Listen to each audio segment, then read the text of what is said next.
Tennis legends retire, new players cause racket.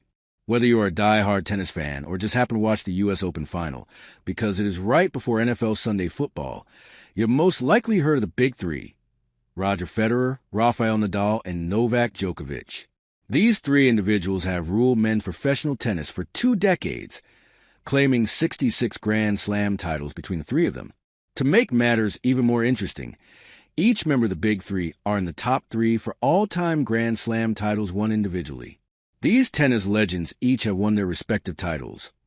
Federer, the king of grass; Djokovic, the king of hardcourt; and Nadal, the king of clay. Dominating tennis for years, the Big Three were unstoppable. However, the inevitable occurred: retirement.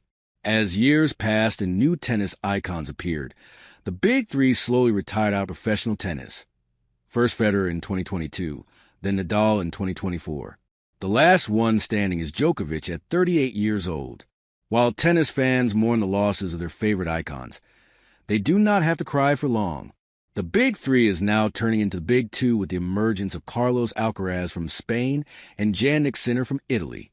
Alcaraz, the 22-year-old star from Spain, is currently ranked world number 1 after defeating world number 2 Sinner, the 24-year-old from Italy, in the 2025 U.S. Open men's finals. Alcaraz won his first Grand Slam title in 2022 in the U.S. Open, defeating Casper Ruud. Since then, he has totaled 6 Grand Slam wins and also became the youngest man to win on all 3 surfaces: clay, grass, and hard court. Sinner has also built quite the resume, similar to Alcaraz. The previous world number 1 won his first Grand Slam title in the 2024 Australian, with a come-from-behind win against Daniil Medvedev.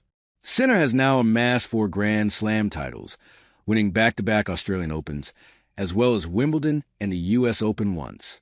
The 2 young tennis stars have essentially created a wide gap between them and the rest of tennis. Now dubbed the Big Two or New Two, Alcaraz and Sinner have created a new tennis rivalry that all tennis fans can enjoy to watch once again. Between the two, they have won the last 8 major titles dating back to the 2024 Australian Open and 10 of the last 13 dating back to the 2022 U.S. Open. While the two have mutual respect for each other as tennis players, the two have faced off in numerous high-stakes matches, many of which have now been deemed ultimate tennis classics. The 2025 French Open matchup between the two was the longest French Open final in history, with a duration of 5 hours and 29 minutes. Alcaraz saved 3 championship points in the 4th set to force the 5th, and ultimately was crowned the champion. Since 2021, the two have faced each other 15 times, and Alcaraz currently is in the lead in wins, 10-5. While tennis fans were worried there would be no more tennis stars like the Big Three, they can finally smile again. A new era of professional tennis has begun.